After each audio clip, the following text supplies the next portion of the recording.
a capacidade para os atos da vida empresarial, tema rotineiro, tema corriqueiro aí do exame de ordem, tá? Tema que se repete com muita frequência. Eu vou estar trabalhando aqui com vocês agora, basicamente o que? Dos artigos 972 a 980 do Código Civil. Beleza? Cara, algumas questões aqui importantes e dignas de nota. A primeira delas, né? Vamos falar sobre a capacidade para os atos da vida empresarial, né? Pelo que eu vi aqui vocês comentando, né? Me parece que a aula anterior de vocês teria sido a aula de Direito Civil, né? Com o Murilo. Cara, lá no Direito Civil, vocês ouvem falar na capacidade para os atos da vida civil, confere? E aí eu pergunto pra você, para qual ramo do direito interessa a capacidade para os atos da vida civil? Letra A, o direito agrário. Letra B, o direito da biotecnologia. Letra C, pro direito civil. Para qual ramo do direito interessa a capacidade para os atos da vida civil? Evidentemente que é lá, para o sub-ramo, né? O ramo da desgraça, o ramo da tragédia, o ramo do melodrama. Você já viu como as pessoas que aparecem no direito civil, velho, são sofridas? Você já percebeu que o direito civil é cheio de melodrama, né? O melodrama do sem comida, o melodrama do sem pai, o melodrama do sem teto e até o melodrama do sem melodrama. Você já viu? Então, aqui não, empresarial não. Empresarial é a galera safa, o ramo do dinheiro, né? O ramo da felicidade, né? Então pronto, tá? Como a gente vai falar de direito empresarial, e aí você ouve essa minha fala, você pode pensar e me perguntar: professor, então você acha, né, que dinheiro traz felicidade? Eu diria não, ele manda buscar. E você ainda escolhe se ela chega por PEC, SEDEX 10. Né? Então se você não gosta de dinheiro, tá? Final da aula aqui eu mando no chat o saldo da minha conta bancária, você deposita todo o seu dinheiro para mim, que eu fico de boa, tá? Com ele. E você pode ficar com o melodrama civil, tá bom? Bom, meus amigos, brincadeira à parte, mais uma vez, é para quebrar o clima e a gente entrar na pressão de novo. Direito empresarial, nesses artigos aí, vai nos dar informações sobre a capacidade para os atos da vida empresarial. Ok? Show de bola? E aí, o que você precisa saber? Regra geral, a capacidade para os atos da vida empresarial, ela é adquirida, veja bem, aos 18 anos de idade ou antes, por algum dos casos de emancipação. Primeira coisa que eu quero que você entenda é isso. A regra geral. E a regra geral é: soprou 18 velhinha, adquiriu capacidade plena. Direito civil para o direito empresarial. Não soprou 18 velhinha ainda, mas emancipou, também capacidade plena. O direito civil para o direito empresarial. Tá? Dessa lógica, nós temos 3 peculiaridades importantes e dignas de nota. Tá? 3 peculiaridades importantes e dignas de nota. Cara, a primeira delas vai dizer respeito aos incapazes. O que você precisa saber sobre incapaz em matéria de capacidade para os atos da vida empresarial? Você precisa primeiro saber que o incapaz não pode ser empresário. Por que ele não pode ser empresário? Porque ele não tem a capacidade plena para iniciar uma atividade empresarial. Agora, ele pode dar continuidade ao exercício de uma atividade intelectual exercida por ele enquanto capaz, pelos seus pais ou pelo autor da herança. Eu estou falando aqui para você especificamente do artigo 974 do Código Civil. Vai dizer, o cara era plenamente capaz e endoidou, ele pode continuar dono da empresa. Ou ele morreu e deixou o herdeiro incapaz, o herdeiro pode continuar como dono da empresa. Para ver essa continuidade da empresa por incapaz, o parágrafo 1º exige uma prévia autorização judicial. Autorização judicial de quem? Do juiz competente. Qual é ele? Se houver aí interdição, o juízo da interdição. Se houver morte, o juízo do inventário. O cara vai examinar as circunstâncias do caso concreto e, se for o caso, em homenagem ao princípio da preservação da empresa, ele vai admitir, ele vai autorizar judicialmente a continuidade da empresa em nome do incapaz. Isso você vê, Cristiane, especificamente no parágrafo 1º do artigo 974 do Código Civil. E aí, detalhe, parágrafo 2º.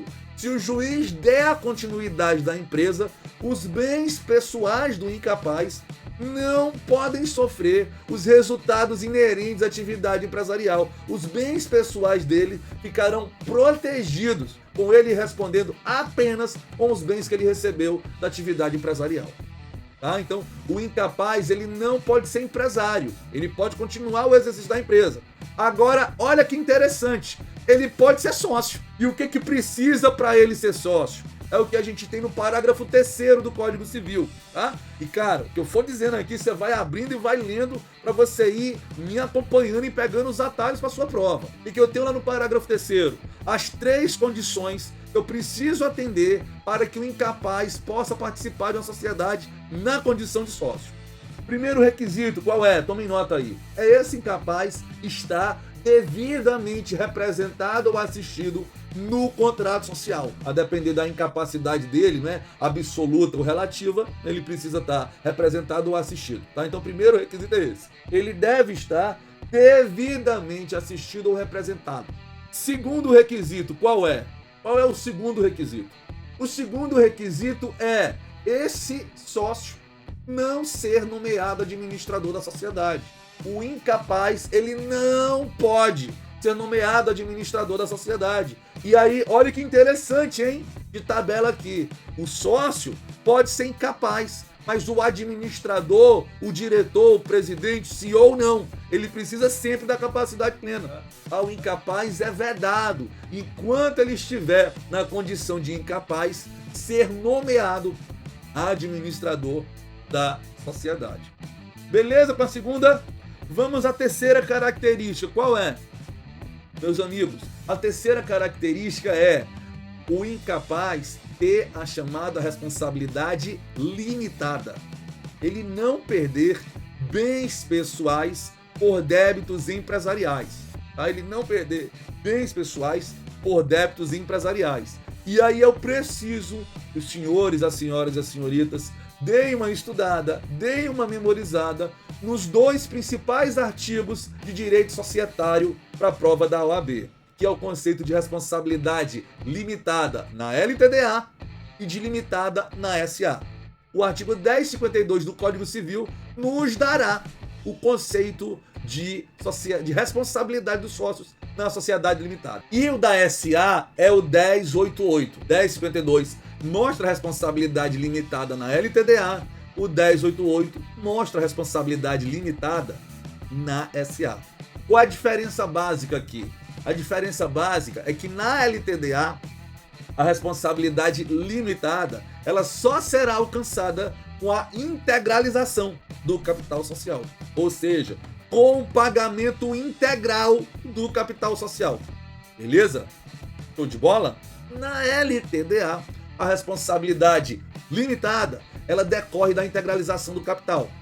Já na SA, não. A responsabilidade limitada na SA independe de integralização do capital. Beleza? Essa é a primeira peculiaridade. Temos mais 2, hein? Temos mais 2 peculiaridades importantes aqui na sua prova. Aí a Ingrid pergunta, sensacional, pergunta de prova, hein? Eu diria até que é pergunta já de segunda fase, Ingrid. Olha o nível que a gente já está levando esse negócio aqui, hein? Olha a pergunta da Ingrid. Então, enquanto não tiver integralizado o capital inicial na LTDA, o menor não pode ser sócio. Verdadeiro. Verdadeiro. O capital tem que estar integralizado para eu poder ter e manter o menor quanto sócio. Porque se ele não tiver integralizado, eu vou poder excluir o menor ou incapaz. Você vê exatamente aonde? Lá no artigo 1030, quando ele fala que o sócio pode ser excluído por incapacidade superveniente, por exemplo. Estamos tratando da capacidade para os atos da vida empresarial e eu já te mostrei a primeira peculiaridade. Qual? A dos incapazes. Vamos à segunda peculiaridade. Qual é? É a dos proibidos ou dos impedidos. Meus amigos, não confundam incapacidade com impedimento ou proibição. Uma coisa, bicho, é você ter menos de 18 anos. Uma coisa é você ser, né, como a gente falava no Código Civil anterior, louco de todo gênero. Uma coisa é você ser incapaz. Outra coisa distinta é você ter capacidade plena, mas a lei proibir você de atuar empresarialmente. Vários exemplos existem dessa situação. Vários. Eu quero trabalhar com vocês apenas 2 e já dá pra gente fechar tudo aqui. Primeiro exemplo, cara, o servidor público civil. Pegando a lógica aqui do Estatuto dos Servidores Públicos da União, que é meio que replicado nos do Estado e nos do município. O que acontece? Existe um artigo lá na Lei 8112 de 90 que estabelece uma série de vedações ao servidor público civil. E uma delas é o quê? O servidor público civil, ele não pode se envolver empresarialmente. Ele não pode praticar atividade empresarial. Exemplo, cara, você não pode ser, por exemplo, um servidor lotado numa vara do Poder Judiciário e ser vendedor da Avon, e ser vendedor do Boticário, ou ser vendedor daquela outra lá, né? Mary Kay, sei lá que nome é esse, né? Eu até uns 2 meses atrás achava que era uma nova luta marcial, né? Jiu-Jitsu, Taekwondo e Mary Kay, né? Depois é que eu aprendi que era nome de perfume. Você não pode ser servidor público e praticar atividade comercial. Você não pode ser, né, técnico judiciário e vendedor da Boticário. Você não pode ser técnico judiciário e levar lá uma cestinha, um cooler para estar vendendo docinho salgadinho, notadamente no seu horário de expediente. Eu tenho impedimentos e que a lei traz sanções administrativas para quem descumpre. Mas ela não traz só sanções administrativas. Aí é onde vem o meu segundo exemplo. O meu segundo exemplo é o servidor público militar. Velho, percebam, é crime previsto no Código Penal Militar o militar da ativa se envolver empresarialmente. Ou seja, cara, você não pode ser soldado da PM ou do Corpo de Bombeiros, trabalhar aí 24 por 72 horas e nos 3 dias que você está livre, que você não está conscrito ou aquartelado, você não pode botar um food truck. Por quê? Se você é soldado da PM, se você é soldado do Corpo de Bombeiro e no seu dia de folga, cara, você bota um food truck e te pegam, no próximo dia que você vier se aquartelar, você, se fude. Por quê? Porque é crime previsto no Código Penal Militar, o militar da ativa praticar atividade comercial, praticar atividade empresarial. Vejam que o descumprimento, ele traz o quê? Sanções penais e administrativas. Só, meus amigos, que aqui é que vem o ponto. Sabe o que é que interessa para o direito empresarial? Estas sanções. Sabe o que interessa para o direito empresarial? Para o direito empresarial, tô focado aqui, tá? Sabe o que interessa? Resposta: PN. Para nada. Por quê, cara? Para o direito empresarial vai interessar o artigo 973 do Código Civil e vai dizer o quê? E vai dizer que o proibido se exercer atividade empresarial, o ato praticado por ele é válido e ele responde como empresário. Bom, responder como empresário é você ter nome protestado em razão de um título de crédito, é você ter falência declarada contra si. Por quê? Porque você descumpriu a proibição, você vai ser tratado como empresário. Então, nada impede o cara que é servidor público, descumpriu a proibição, está exercendo atividade empresarial, ele ser declarado falido. E, cara, eu sei que falência não é coisa para servidor público, é coisa para empresário, mas o 973 admite isso. E você está proibido de atuar empresarialmente, mas ainda assim você atua, o ato é válido e por esse ato você responde como empresário. E aí vem a continuidade que o pessoal estava falando agora no chat. Você está proibido de ser empresário, mas esta proibição não alcança a sua condição de sócio. O soldado da PM pode ser sócio de um food truck.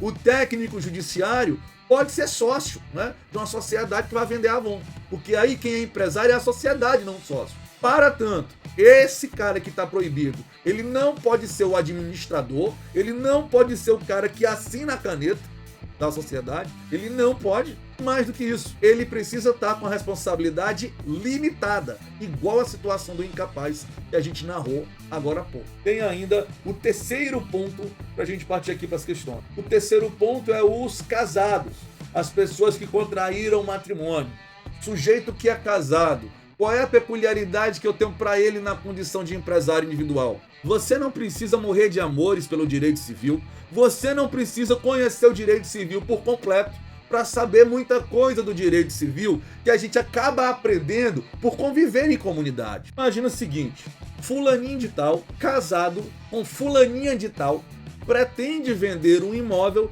que está registrado lá no cartório de imóveis em seu exclusivo nome. Pergunta: o que é que o fulaninho de tal precisa fazer e conseguir antes mesmo de encontrar um vendedor para fazer a venda juridicamente válida desse imóvel? Resposta: a outorga conjugal. Cara, você não precisa ter lido o artigo 1647 do Código Civil.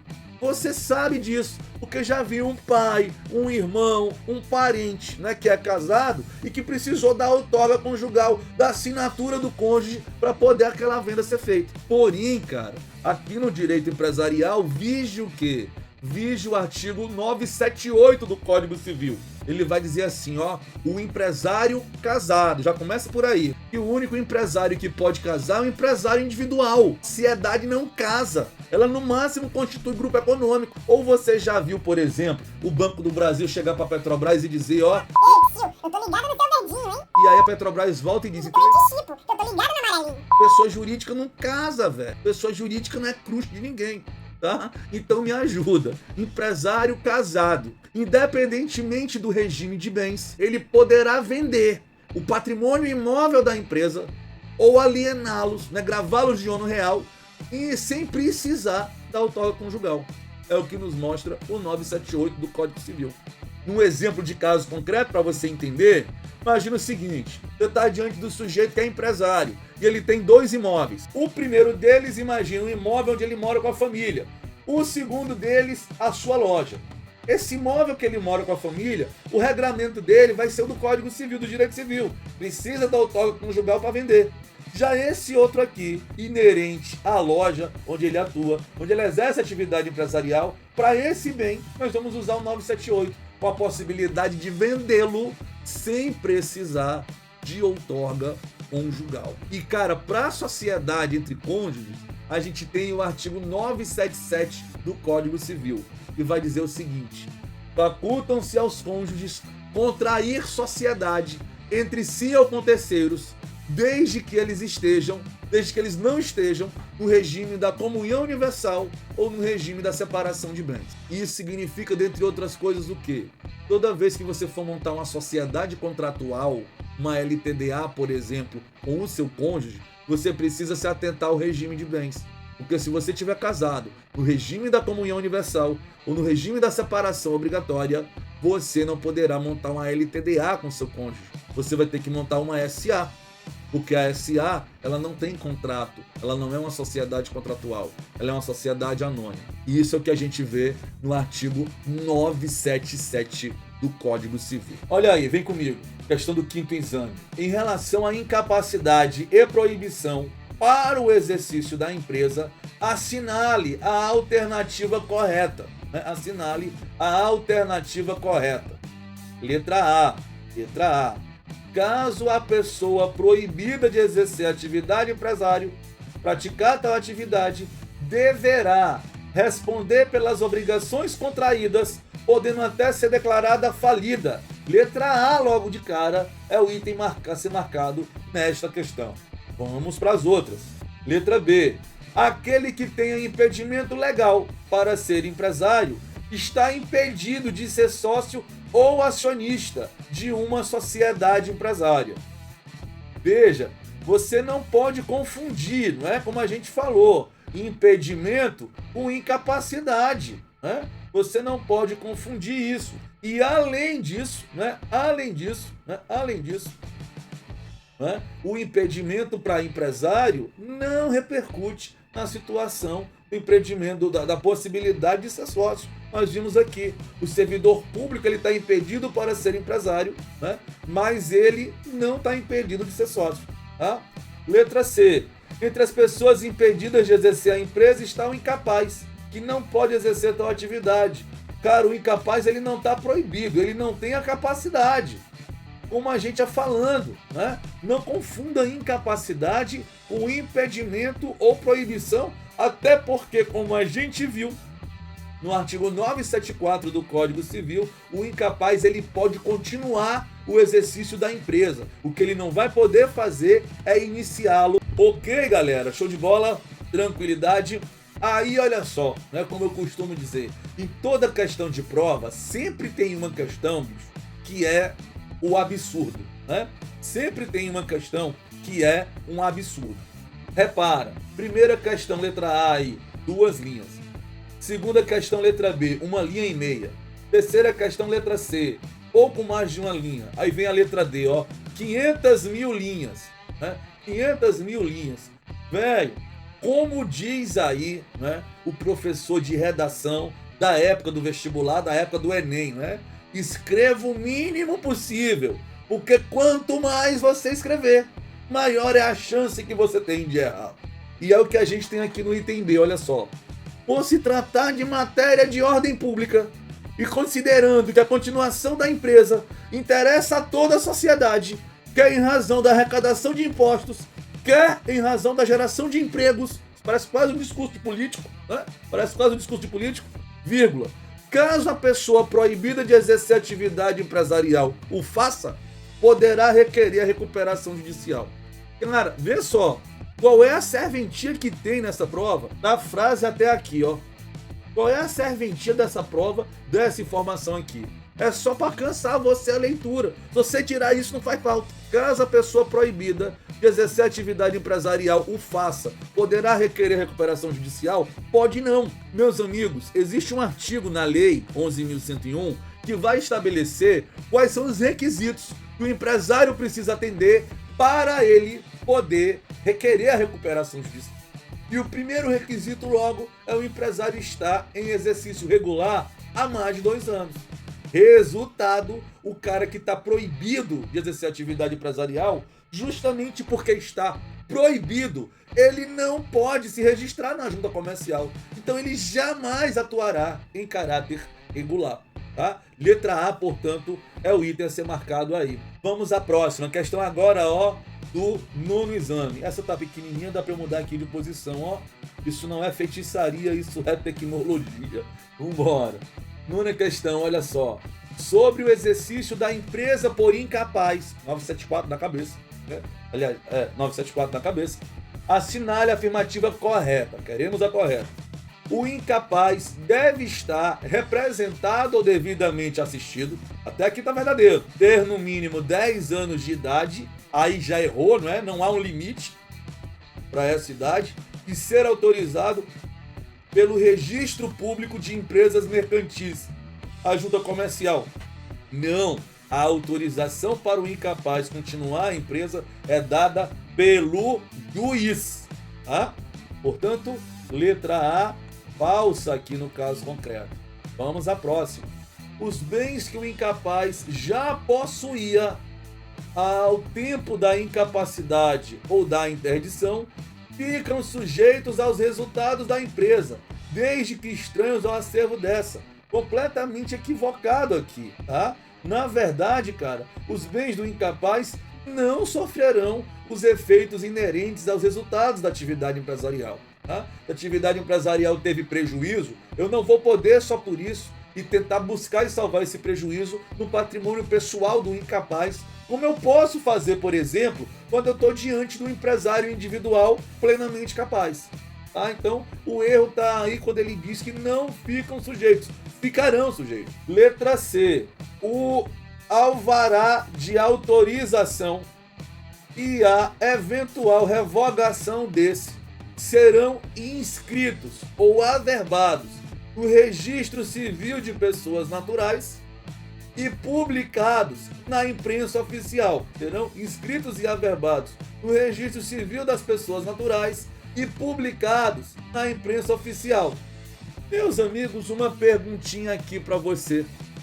Sabe para que serve o Registro Civil de Pessoas Naturais para o direito empresarial? Alguém sabe? 2 letrinhas de novo, né? Muito bom. PN, né? Ou seja, para nada. De registro civil vai interessar para quem? O direito agrário? Registro civil de pessoa natural vai interessar lá para o subramo, lá para o direito civil, não aqui. Na verdade, esse alvará e a revogação são inscritos e averbados na junta comercial, que é o registro público de empresas mercantis, tá? Ou seja, tá tudo falso. Vamos confirmar se o gabarito é de fato letra D. Ela vai nos dizer o quê? Que o representante ou assistente do incapaz for um servidor público em atividade será nomeado com a aprovação do juiz um ou mais gerentes. Verdadeiro, cara. Esse de fato é o item, é aquilo. Se você é incapaz, você precisa ter um representante legal.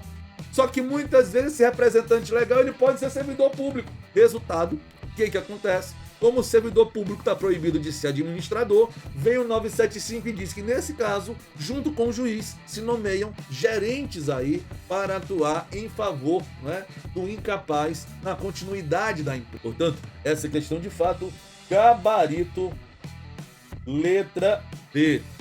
Massa, show de bola? Próxima, 13ª. Olímpio Noronha é servidor público militar ativo. Ou seja, o cara é soldado da PM, né?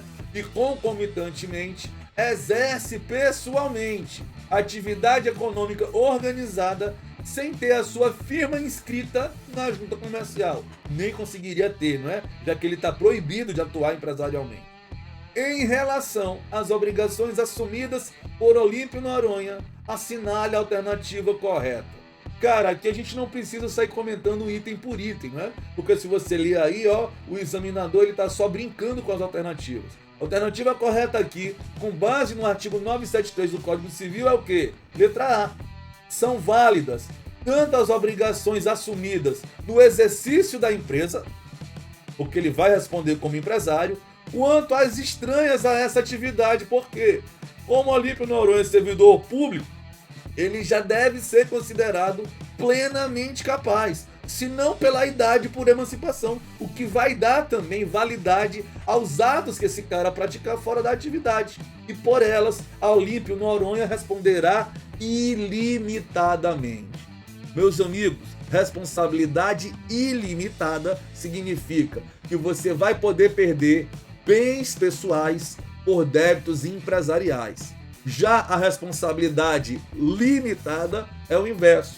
É aquela em que você não perde bens pessoais por débitos empresariais. Vamos para outra. 17ª aí. Paulo, casado no regime da comunhão parcial com Jacobina, é empresário e enquadrado como microempreendedor individual. MEI. O varão. Cara, você já reparou, né? Com certeza o cara que elaborou essa questão deve ser professor de direito civil, você já viu? No direito civil tem essas coisas, o varão, o virago, né? O policitante, o oblato, nomenclatura difícil para atrapalhar o raciocínio, né? O cônjuge masculino, pronto, né? Para que melhor, né? O varão, né? Você tá falando assim de um cavalo, né? E não de um ser humano, né? O varão pretende gravar com hipoteca o imóvel onde está situado o seu estabelecimento, que serve exclusivamente aos fins da empresa. Então repara, vamos concentrar agora no sério. Você está diante do cara que é casado na comunhão parcial, né? O cara é casado na comunhão parcial, ele quer gravar com hipoteca o imóvel utilizado especificamente para atividade empresarial. De acordo com o Código Civil, assinale a opção correta. Letra A. Paulo pode, sem necessidade de outorga conjugal, qualquer que seja o regime de bens, gravar com hipoteca os imóveis que integram seu estabelecimento. Show de bola aí, letra A, 978 do Código Civil. E aqui também eu não vou comentar os outros, porque ele fica brincando. Pode, não pode, não pode, pode, porque tem isso, tem aquilo. Realmente, resposta letra A, baseado aqui no 978 do Código Civil. Beleza? Show de bola? Tranquilidade? Próxima. 20º exame de ordem. Olha como o tema se repete. Olha como é sempre a incapacidade. O cara que endoida. Olha como o tema se repete. Vem comigo então. 20º exame. Maria, empresária individual, teve sua interdição decretada pelo juiz, a pedido de seu pai José, em razão de causa permanente que a impede de exprimir sua própria vontade para os atos da vida civil. Sabendo que José, servidor público federal na ativa, foi nomeado curador de Maria, assinale a alternativa correta. Então repara só, velho, Maria endoidou, né? E aí o juiz vai dar continuidade da empresa. e ele quer nomear como curador de Maria quem José, que entretanto é servidor público federal da Ativa. O que você precisa fazer?